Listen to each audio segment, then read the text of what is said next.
You are listening to Historyman, the platform for historians, authors, and museum directors to tell their stories of the American Revolution, walk in the footsteps of heroes, and proclaim freedom reigns. On today's episode, we're again with Geoff Baggett, author, speaker, parson, and living historian from Cadiz, Kentucky. Close enough? We say Cadiz. Cadiz, Kentucky. Cadiz, Kentucky. Yeah. Not to be confused with Cadiz, Spain? No, and in Ohio it's Cadiz. Same spelling, Cadiz. but yeah, they say Cadiz. So I found that out at an event in Ohio last year. Well, we have we're actually meeting in Hopkinsville as we take these episodes. What a nice little town. Yes. We appreciate you sitting down with us. My Before we get started and talking about your books, I want to give a shout out to our affiliate friends, southerncampaigns.org, specializing in peer review articles and research from the Southern Campaigns of the American Revolution, and Long Gone LLC on Facebook that specializes in genealogical research and battlefield interpretations out of Camden, South Carolina. So, Geoff, you've written a number of books, and we've had a couple of episodes with you. Tell us a little bit about some of these books and where our listeners can find them. Best place, as always, is on Amazon.com. Just plug in Geoff Baggett. Geoff with a G. I've been called Geoff, Goff, Geef, Goof, and Goof all my life. People don't know what to do with Geoff, but just look me up and you can find my author page, and all my books are there. Some of our past episodes with you, we've talked a lot about the genealogical research that you have done. You've done some on your own family and on your wife's family, from her German ancestors in Pennsylvania and Maryland to your Scotch-Irish ancestors in Mecklenburg County and in North Carolina, right there at the border, to there's something about some ancestors on the Mississippi. Right. My wife's French people. Yes. Your wife's French people. Yes. So you were telling me a little bit about another story that I think our listeners will find interesting, and you've got a line of books that are for children, correct? I do. And my wife was the impetus behind that. You know, I wrote Brothers and Warriors first, and I do so many programs in area schools in Kentucky. Of course, I've been in schools in Kentucky, Tennessee, Missouri, Illinois, wherever they'll have me. I do a hands-on Experience the Revolution program. And, how would they get a hold of you for that? Well, go on my website, geoffbaggett.com, and I've got a contact link there. Or they can actually, in Kentucky, they can go through Kentucky Humanities. That's the best way for me there. But just get in touch with me. If I can travel, and if I can especially tag a couple of events together, it makes it worth all that while of hitting the road and being away from work and those sorts of things. But I've done so many school programs, mostly in Kentucky for 5th grade classes, some 8th grade, because that's when this time period is covered. And my wife encouraged me to consider writing something for that age group. And I was a little stymied at how to do that at the beginning. But out of my first book, Brothers and Warriors, there's a youngest brother of the three named William. And she basically said, well, why don't you do something with William? And unlike my novels for the adult audience, where I try to stay true to form on all historically with the events and timelines, with the younger readers' books, I elected to have fun. And so I try to write the kind of stuff that I liked to read when I was a kid. I was weaned on the Hardy Boys. I still have, I am truly a geek. I have all of my Hardy Boy books, especially right now. I even have some Nancy Drews. I try not to tell too many people about having those. Great stories for kids and stuff. So if you're writing from that genre or that well, it's that mindset. That's the age target I was going for, the 10 to 14. Because I was with that age group, you can still develop a story and can have a little complication to it. And it's not, like 10 or 12 words a page. I mean, you tell an adventure book kind of story. And so I wrote Little Hornet because the Charlotte Mecklenburg was called the Hornet's Nest. And so whatever name I assigned to the character like that, the little nickname, I wrote Little Hornet. My second book was Little Warrior. And that's a connection to a Native American character in the grown-up book, actually. So they tend to be children from the families that are the stars of my novels. So I pick a child character. Sometimes for my kids' books, I have to alter their age a little bit. I might have to accelerate them in age a little or drop them a little. But I connect it back to that family unit. And so it does kind of give a unique opportunity for grown-ups to read their grown-up story, and kids can read the kids' story. The problem I have is sometimes people will buy them both, and I've had the adult readers will read the kids' book first, and they blow up the ending in the big book. I'm like, don't do that. Don't do that, because you're going to arrive at the ending a whole lot sooner than you wanted to.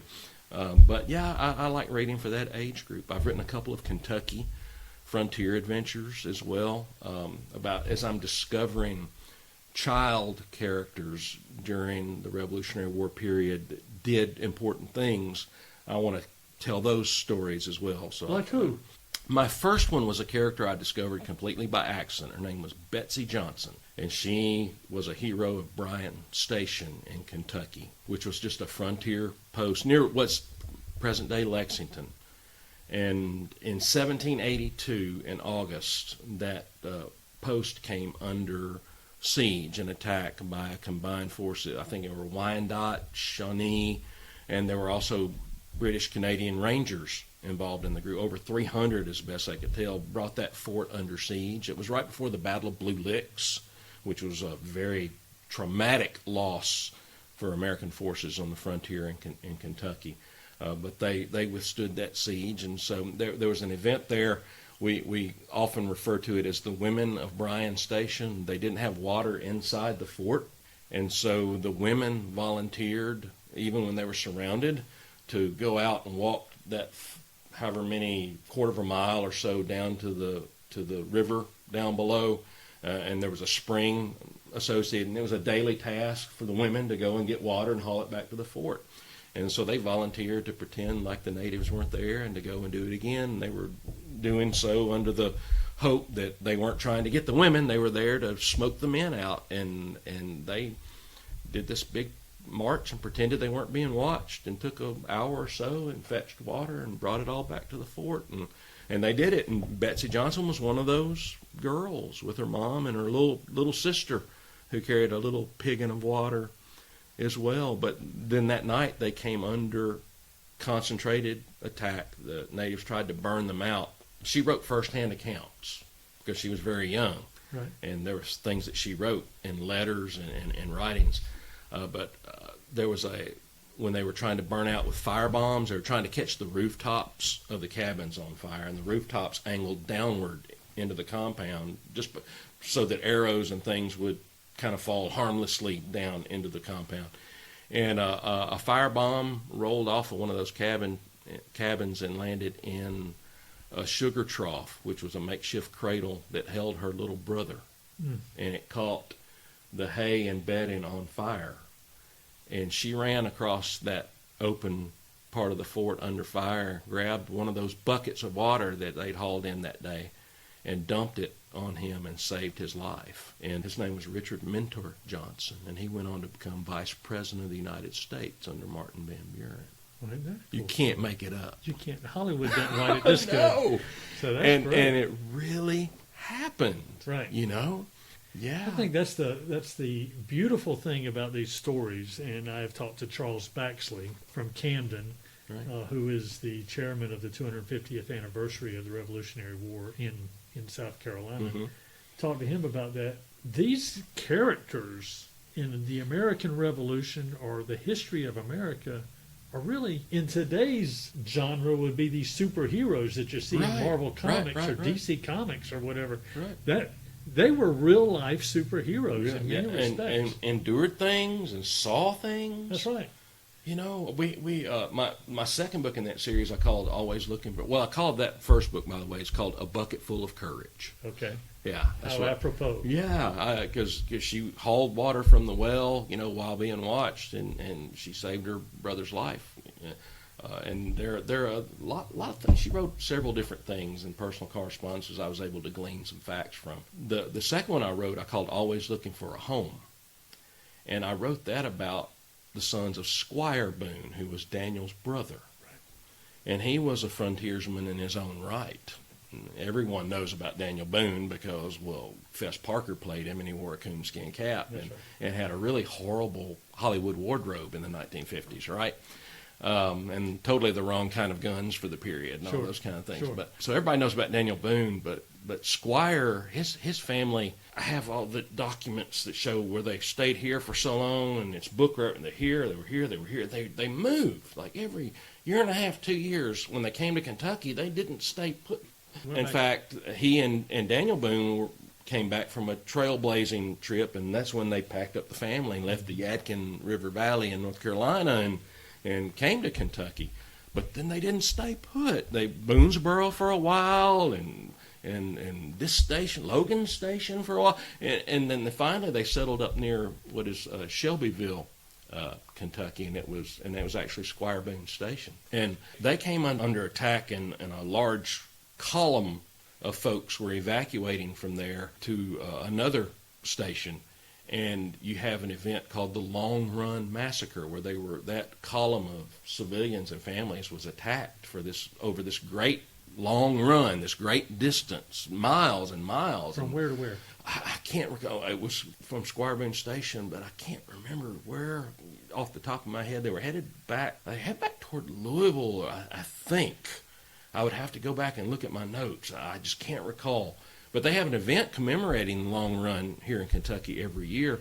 But the 9-year-old son, I think he was 9, Isaac, was in that. He fought his way out of the Long Run Massacre.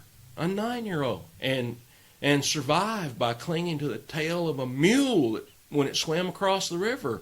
And then they say, legend has, he came out cussing because he lost his good rifle in the river. That he was mad, and and I can't imagine 9 years old. He's 9, 11-year-old, 14-year-old kid. The oldest son, they sent him off to Vincennes when he was 14 to learn French so that he could have business contacts up there. It's stuff that is so far outside of our realm of imagination. That's right. That people could do and that children could do. And so I like to try to bring those things to life in my kids' stories as much as possible. Although I confess I have as many grown-ups that read my Kentucky books now as kids, but they're written for that 5th, 6th, 7th, 8th grade audience. What a great audience, though. I mean, that's the prime time for kids to learn to read and stuff. Sure. And that's who I encounter a lot at events. When Kim and I, my wife and I, we have a bookshop. We call it the Cocked Hat Bookshop. And when we do living history events, and people can, that's where I meet so many kids, and so many come back. You talk about Camden, we love the event in Camden, but I have a little boy. Gosh, I should remember his name. I can't remember because I meet so many people. But I've watched him grow up ever since we started going to Camden. He was just this little bitty fellow, is that right? And every year he comes back to see me. That is great. At Camden, and wants to know what new books I have. You've got an event coming up in Savannah, outside of Savannah, I believe in February. In February at the Wormslow Historic Site, they do a Wormslow Colonial Trade Fair, and they're actually doing a school day this year on Friday, which we're pretty excited about that. And then they'll have an all-day Saturday, Sunday Colonial Trade Fair, and I'll be partitioning for the Sunday services for the participants. It's a government-owned site, so I don't know how open they are, or if they can even have something for the general public. It's different places. Sometimes I'll do 2 services, one for participants, reenactors only, and then one for the general public. It just depends on the environment. So of all the stories that you have researched, have we covered your favorite? My favorite fiction story was one I talked about during our downtime. My Georgia story. Okay. I had an ancestor, a 5th great grandfather, Robert Hammock, and his family. They are the focus family in my second novel, Partisans and Refugees, set in Georgia. A lot of folks aren't familiar with Georgia. Bloody, horrible Civil War in Georgia, and it was the one colony that was basically under the control of the British throughout the war. So it was very much a guerrilla war that was fought there. But that ancestor of mine, Robert Hammock, the year after he was married, they were still in Virginia, 1764, 65. He received a bequest from his mother's father, his maternal grandfather. And he was the only grandchild named in the will, and he received a 4-year-old slave boy named Frank.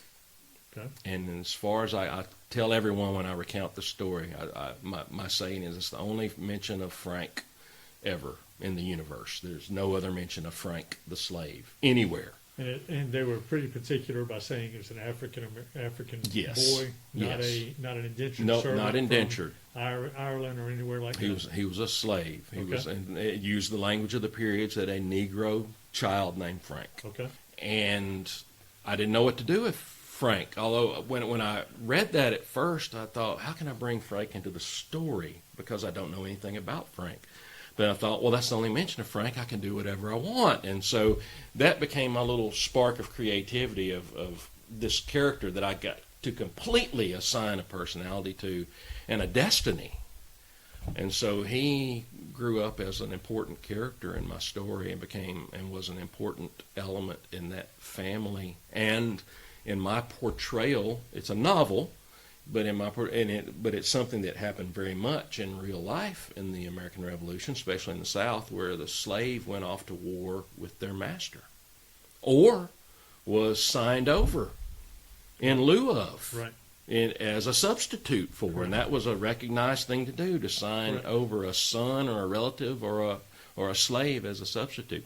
And so I was able to bring that element into the story of introducing how people of color served. They served on both sides. They did. And doing my research for that, I discovered an entire, I think there was an entire regiment of, where was it? Was it Rhode Island? Had an Continental regiment that was almost entirely of African descent.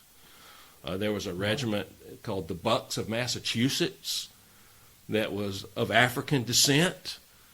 In the Revolutionary War. In the Revolutionary War. Fighting for American independence. Fighting for American independence, yeah. And so... That and resonates. it does. That is so important for our, listeners to hear. And I've mentioned a couple episodes back, I'm in the Sons of the American Revolution proudly. So I was Kentucky president for a year. Mm-hmm. I'm ex-president. That's the sweetest words in the world, ex-president. But proudly served and still very much active in the organization. But we have a chapter in North Carolina that is comprised entirely of men of African descent, and they all descend from a single patriot, as best I understand, documented. It is going to be my pleasure to get up with that chapter. Awesome! Yes, so you know about them, and this is one of the premier episodes. I'm hoping to get about 3 or 4 episodes out of well, this you group. should. Fantastic. Yeah. I'm super excited about this. I love finding those. There's actually a monument to the men of color in Wilkes, I think it's Wilkes County, Georgia, who served the American cause in the Revolution. There's a monument on the court square there. Really? Yes, you need to check that out. I need to check that out. And so I found that nuance in my study. And another thing I wanted to do in my research was to look a little bit more at the women. And then it became like my holy grail to prove a female patriot ancestor in the Revolution. And it was hard to do, but I've proven 2. Now, are these like stretches in the imagination, or No, I actually proved them with enough documentation that they are recognized by the SAR now. Nice. Yeah, one was through that Robert Hammock that I described in Georgia. His wife was Millie Jackson Hammock, and I actually found in the Indian depredation claims filed in the 1810, 1820 range, where they filed for reimbursement for losses during the American Revolution, during the fight against the Creeks. And in those claims, she described her taking part in defending their home against a Creek attack and the loss of their animals. And so there was my first female patriot proven by testimony in a government document. And then another was a little bit more roundabout, interesting, but my Soldiers and Martyrs book about the James Billingsley, the pastor, lay preacher who was hanged. Right. Of course, there's a DAR chapter named after him, but he's not recognized anymore as a patriot technically because that Bible's lost. There's no actual document. It's considered family lore, family legend. But Elizabeth Billingsley, his widow, did not remarry. And she appears on one very prominent tax list in Randolph County in 1779. And that tax was entirely to go in support of the American cause of independence against Great Britain. So she helped fund the cause. And then another case, I have the document in this file here somewhere. Before her death, she swore out a will, and it's really interesting. Her bequest was to my ancestor Walter, her son Walter Billingsley, and her youngest son Basil Billingsley. She bequested unto them her still.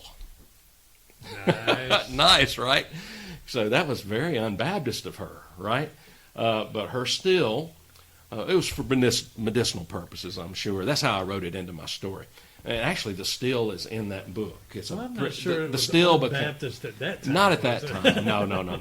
But in 1782, in order to swear a will in North Carolina courts, Okay.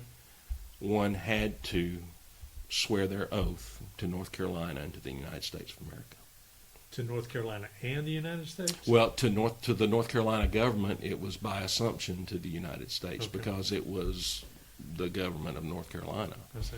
And so that was a second. So I had two documents of, one is by inference, the other is actually by I'm pay. imagining you getting up in the morning at 8 o'clock and you're getting down in the road and you're going right over to the archives and you're spending all day in the archives. And it's like, yeah, I love it. I've traveled a long way. So much is available online now. Yeah. But that's another thing altogether. It's just there were women who participated. Some are documented. There are probably women who bore and endured a lot more than some of the men actually. Sure. You can imagine what they went through. So I love being able to actually have a document that proves something. And if it's, no one will ever know that but me, or whoever listens, that I proved that, and it's in the records in Louisville with the SAR that these women, I have certificates with their names on them, Patriots of the American So for our Revolution. listeners, you've talked about the SAR and you've talked about the DAR. Are there any other groups associated with the American Revolution? SAR would be Sons of the American Sons of the Revolution. American Revolution. DAR is Daughters of the Daughters. American Revolution. They're kind of brother sister entities. I see. Totally different, but yet very, very work in conjunction with one another a lot. There are some other things. My wife and I are both members of a unique organization called the Descendants of Washington's Army at Valley Forge. And so that's uniquely for people who can document an ancestor that wintered at Valley Forge. Oh, that's a pretty large number. More people could be in it than are, I'm certain. But we do an encampment at Valley Forge each summer. We call it an encampment. It's at the Radisson Hotel and Casino or something like that. So it's not much of an encampment, but it's right there at the premises. That sounds like my kind of encampment. Yeah, where you and we're actually going have back. a queen size or a king size bed to go along with it. Right, but we do. We go there with that organization, and like this year, we'll be going into Philadelphia and doing a tour, go to Independence Hall, kind of a back. I think they're talking about a behind-the-scenes tour at the Museum of the American Revolution. I'll be doing a colonial worship service for the group on Sunday, and we're actually taking part in the walkout. In June. It's on the anniversary of when the Army departed Valley Forge, and so they have a reenactment of the walkout. So those of us who do live in history are going to dress that day and take part in the evacuation or the walking out from Valley Forge. And so that's a lot of fun. They're different groups. There's a Descendants of the Battle of Kings Mountain, and I recently discovered a Kings Mountain ancestor and join. When you get into this stuff, you just geek out and start getting involved in way too Well, many your things. passion is infectious, that's for sure. Yeah. And I know our listeners love this stuff.